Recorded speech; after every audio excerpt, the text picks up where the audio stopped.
राधे राधे दोस्तों, आपका हमारे YouTube चैनल दिव्य भक्ति ज्ञान वेग में हार्दिक स्वागत है। ओम नमो भगवते वासुदेवाय। आप सभी का दिन शुभ और मंगलमय हो। आज हम ज्येष्ठ मास की कथा अध्याय 17 सुनने जा रहे हैं, जिसमें नेमी सारण्य में बैठे हुए ऋषियों ने सूत जी से कहा, हे सूत जी, आपने जलदान और सेवा का अद्भुत महात्म्य सुनाया। अब हमें कोई ऐसी कथा सुनाइए जिससे यह याद हो कि ज्येष्ठ मास में भगवान विष्णु के प्रति अटूट श्रद्धा रखने वाले भक्त को किस प्रकार उनकी विशेष कृपा प्राप्त होती है।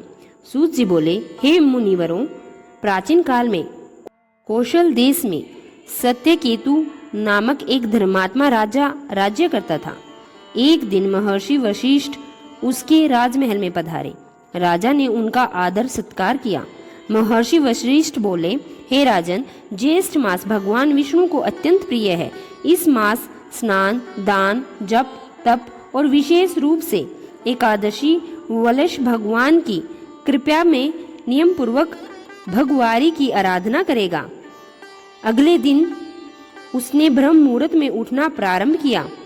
वह नदी में स्नान करता, भगवान विष्णु का पूजन करता, तुलसी दल अर्पित करता और ओम नमो भगवते वासुदेवाय मंत्र का जप करता। राजा के इस परिवर्तन को देखकर पूरा राज्य भी धर्म मार्ग पर चलने लगा। ज्येष्ठ के मध्य में निर्जला एकादशी आई। राजा ने पूर्ण श्रद्धा से निर्जला एकादशी का व्रत रखा।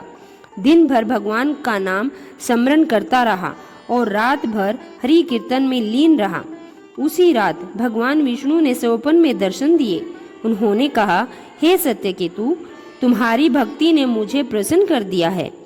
तुमने केवल अपने लिए नहीं बल्कि अपनी पूरी प्रजा को भी धर्म के मार्ग पर लगाया है, इसलिए तुम्हारा पुण्य अनेक गुना बढ़ गया है।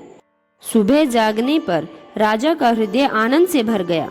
उसने पूरे राज्य में अन्नदान, वस्त्रदान और जलदान करवाया। जगह जगह प्याऊ लगवाई ताकि कोई भी प्यासा न रहे। कुछ वर्षों बाद राज्य में भयंकर सूखा पड़ा। नदियां सूख गई, खेत बंजर हो गए और लोग चिंतित हो उठे। राजा ने भगवान विष्णु का स्मरण किया और प्रजा सहित यज्ञ, भजन और प्रार्थना करने लगा। भगवान की कृपा से कुछ ही दिनों बाद घनघोर वर्षा हुई। खेत हरे भरे लहलाने लगे और राज्य फिर से समृद्ध हो गया। वृद्धावस्था में जब उसका अंतिम समय आया, तब आकाश से दिव्य विमान उतरा। भगवान विष्णु के पार्षद उसमें विराजमान थे। उन्होंने कहा, हे राजन, श्री हरि ने आपको अपने धाम में बुलाया है। राजा ने भगवान का स्मरण किया और दिव्य विमान में बैठकर बैकुंठ धाम को प्रस्थान किया। आज का 17वां अध्याय यहीं समाप्त होता है। अगर आपको हमारी वीडियो अच्छी लगी है तो वीडियो को लाइक करें और हमारे चैनल दिव्य भक्ति ज्ञान वेग को सब्सक्राइब करना न भूलें। धन्यवाद।